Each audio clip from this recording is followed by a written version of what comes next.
Hello guys, welcome to my channel Resi Ramadanus.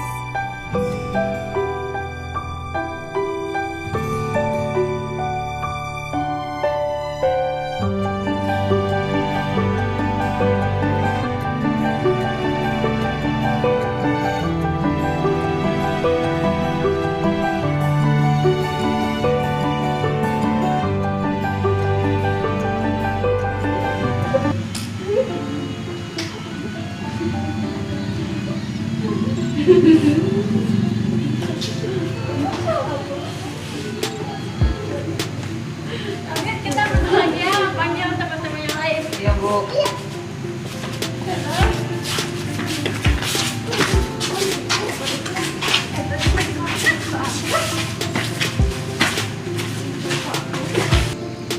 Ya, ketua kelas silahkan rapikan dan siap-siap untuk bersikap.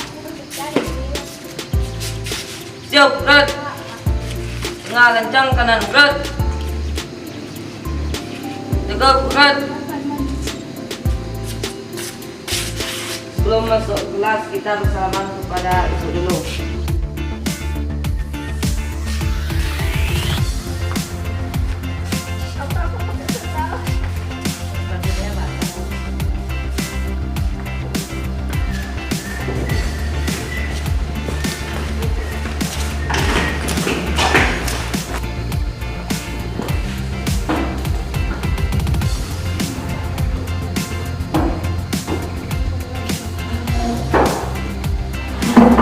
Assalamualaikum warahmatullahi wabarakatuh. Waalaikumsalam warahmatullahi wabarakatuh.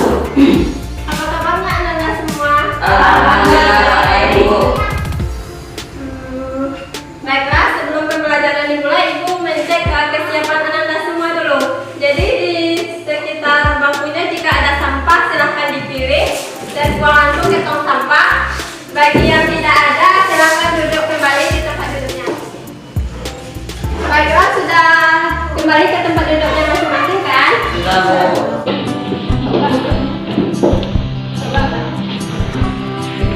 Silakan pimpin doa dan doa. Sebelum belajar, mari kita berdoa. Berdoa mulai. Bismillahirrahmanirrahim. Rabbi zidni ilman warzuqni fahman. Amin ya rabbal alamin. Sebelum memulai pelajaran, Ibu akan mengecek kehadirannya dulu. Cek satu persatu. Pas dipanggil namanya, silahkan angkat tangan ya. Atika Ulanari, Nadira Resia, Melsa Meliana, Nur Sadia Hairani, Siti Nukasana, Melani Fitri. Sakit. Sudah berapa hari? 3 hari. Baiklah, kita doakan semoga teman kita semoga lekas sembuh ya. Amin. Rahmat Mal Abrah, Bu. Tauhid Abdullah. Hadir, Bu. Berarti yang hadir 7 orang ya? Yang tidak hadir 1 orang.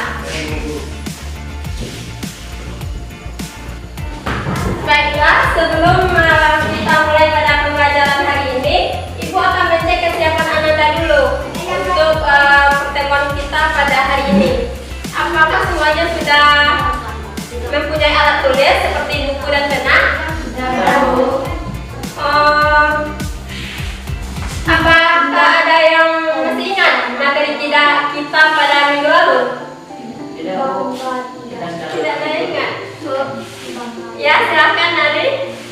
Kehidupan manusia berubah. Ya, benar sekali. Ada lagi yang ingat? Ya, Bu. Sekia? Tahu? Asal usul manusia berubah. Ya, benar. Berarti masih ada ingat kan tentang materi kita pada minggu lalu? Apa topik kita pada pertemuan kali ini? Tidak ada yang tahu. Baiklah, sebelum memasuki pelajaran, Ibu akan menjelaskan dulu 3 indikator yang harus kita capai pada pertemuan kali ini.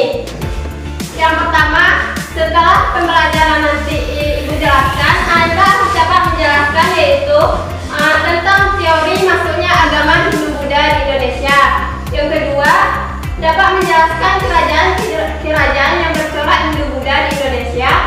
Yang ketiga yaitu adalah harus dapat menyebutkan bukti-bukti peninggalan kerajaan Hindu-Buddha yang ada di Indonesia.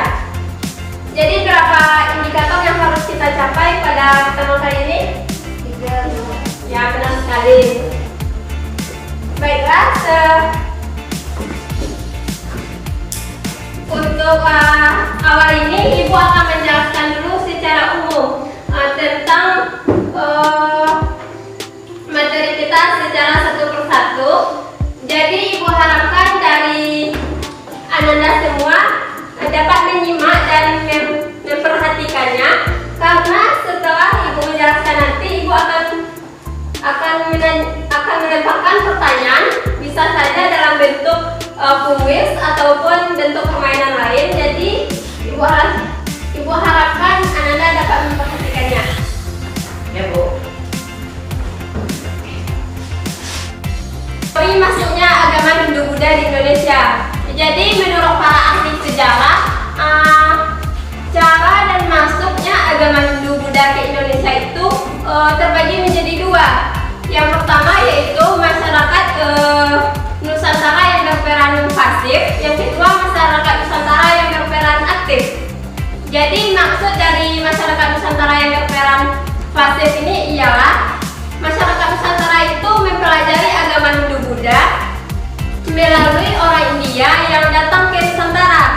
Jadi mereka mempelajarinya langsung ke orang India yang datang ke Nusantara, lalu mempelajari agama Hindu-Buddha tersebut. Yang kedua, maksud dari masyarakat Nusantara yang berperan aktif ialah masyarakat Nusantara itu datang langsung ke India dan Cina untuk mempelajari agama Hindu-Buddha tersebut. Jadi mereka mendalami agama tersebut di India dan setelah itu kembali ke Nusantara lalu menyebarkan agama Hindu-Buddha tersebut di Nusantara. Jadi dari masyarakat Nusantara yang berperan pasif dan aktif ini ada beberapa teori yang mendukung pendapat tersebut. Sedang yang pertama, masyarakat Nusantara yang berperan pasif tadi didukung oleh 3 teori. Yang pertama yaitu teori Brahmana, Ksatria, dan Waisya. Sedangkan masyarakat Nusantara yang berperan aktif didukung pula oleh 2 teori. Yang pertama yaitu teori arus balik, yang kedua yaitu teori sutra. Baiklah, untuk teori masuknya agama Hindu-Buddha di Indonesia ini kita bahas satu persatu dulu ya. Jadi Ibu harapkan ada yang mencatat atau membuat ringkasan, karena nanti bisa saja Ibu mengadakan kuis di akhir pembelajaran. Yang pertama yaitu teori Brahmana. Teori Brahmana ini dipelopori oleh J.C. Padreur yang menyatakan bahwa golongan Brahmana lah yang merupakan pemuka agama Hindu-Buddha lalu menyebarkannya di Indonesia. Nah, di mana masing-masing teori ini mempunyai kelemahan. Jadi kelemahan dari teori Brahmana ini ialah orang Nusantara atau Indonesia dilarang ataupun para orang India dan Cina tersebut dilarang untuk kembali menyeberangi lautan dan bekerja dari daerahnya. Yang kedua yaitu teori Ksatria. Teori Ksatria ini dipelopori oleh F.D. Boys yang menyatakan bahwa golongan prajurit lah yang menyebarkan agama Hindu-Buddha itu di Indonesia. Ya, adapun kelemahannya ialah tidak ditemukan bukti yang menyatakan bahwa para prajurit itu pernah menjajah di Indonesia. Itu dari teori Ksatria. Yang ketiga yaitu teori Ksatria. Teori Ksatria ini dipelopori oleh N.J. Krom yang menyatakan bahwa agama Hindu-Buddha itu masuk ke Indonesia yaitu dibawa oleh para pedagang India. Di mana sembari menunggu angin untuk kembali ke India, mereka melakukan sosialisasi dengan masyarakat sekitar, sehingga secara tidak langsung agama Hindu-Buddha tersebut tersebarlah di kalangan masyarakat tempat pedagang tersebut bersosialisasi. Adapun kelemahan dari teori ini ialah para pedagang yang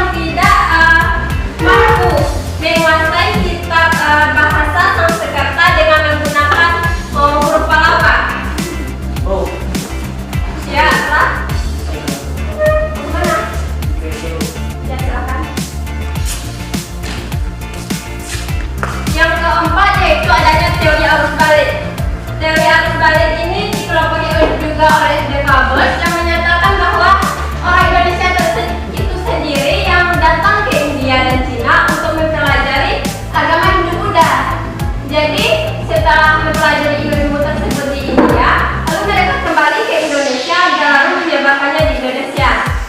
Dan adapun kelemahan dari teori ini ialah orang Indonesia yang waktu itu bersifat pasif. Mereka hanya menerima budaya yang masuk saja tanpa melakukan perjalanan ke India. Itulah kelemahan dari teori arus balik ini. Yang terakhir yaitu adanya teori sutra. Teori sutra ini dipelopori oleh von Van Fabel yang menyatakan bahwa peperangan yang terjadi di India menyebabkan orang Indonesia golongan sutra ini menjadi orang buangan. Itu terakhir dari 5 teori tersebut.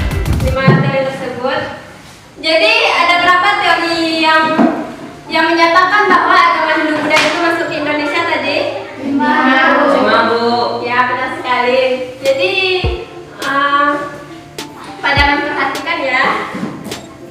Selanjutnya Ibu akan mengadakan permainan. Jadi Ibu, siapa yang dapat silakan dalam bentuk TTS. Ada yang tahu apa itu TTS?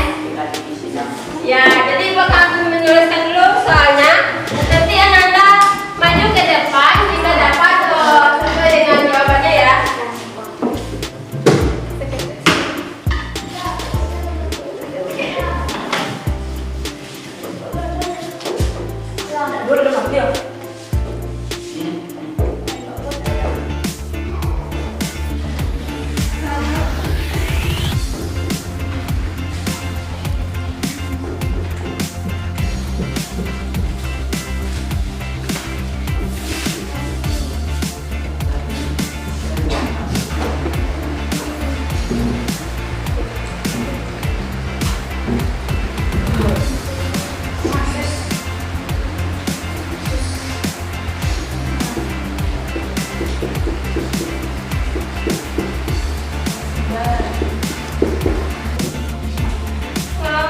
Kita lanjut ya Anda semua.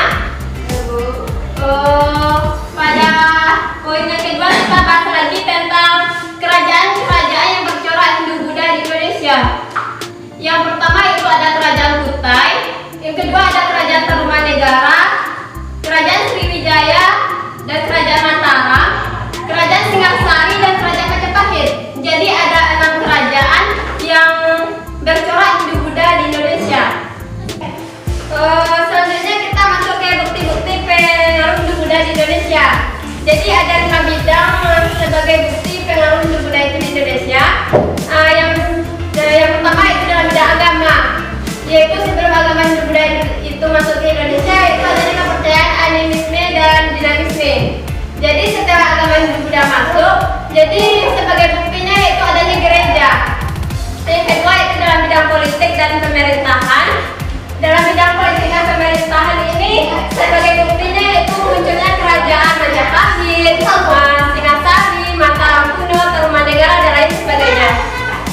Yang ketiga adanya dalam bidang arsitektur. Dalam bidang arsitektur ini contoh bukti peninggalan Buddha itu yaitu adanya Candi Borobudur. Ada yang tahu Candi Borobudur? Tahu. Di mana? Di Borobudur. Ya, di sana ya. Yang kedua adanya Candi Prambanan dalam bentuk Candi Borobudur tadi seperti bundar-bundar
Nomor 1 dijodohkan, sistem menjodohkan saja. Kasih panah. Ya, siapa aja yang bisa? Abra, silakan.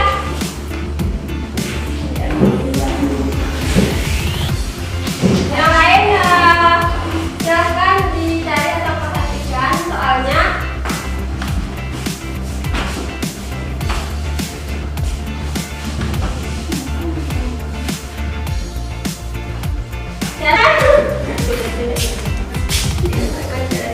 Coba aku mau balik tahu ya.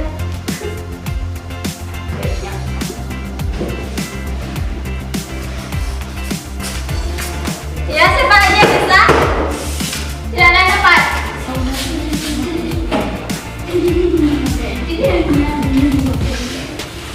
Nah, ini sebelum Tidak perlu.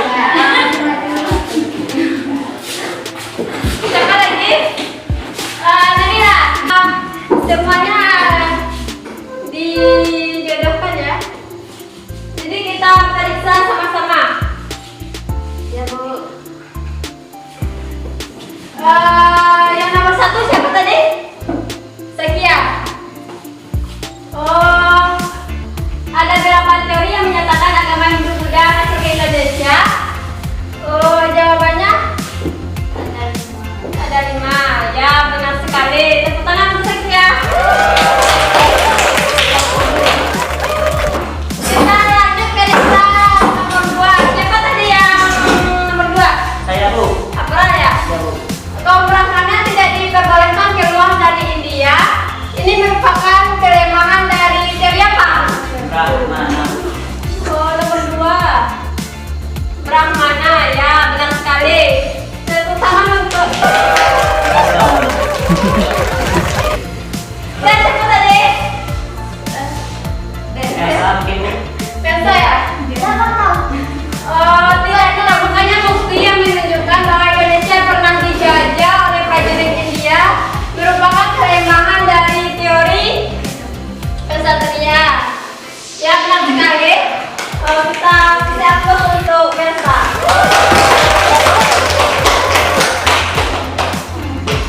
Nomor 4 siapa? Saya, Bu. Tauhid.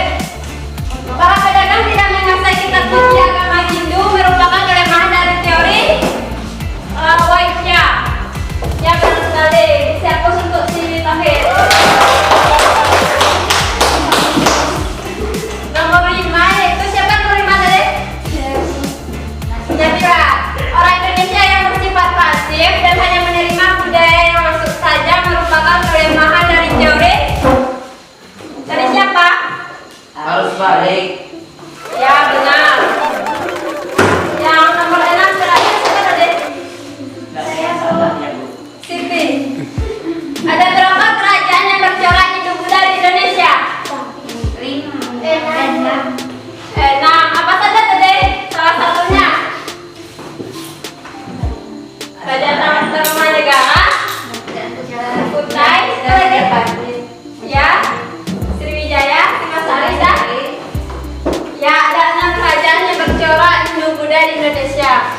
Jadi semuanya benar ya, berarti sudah memahami materi yang Ibu sampaikan pada pertemuan kali ini.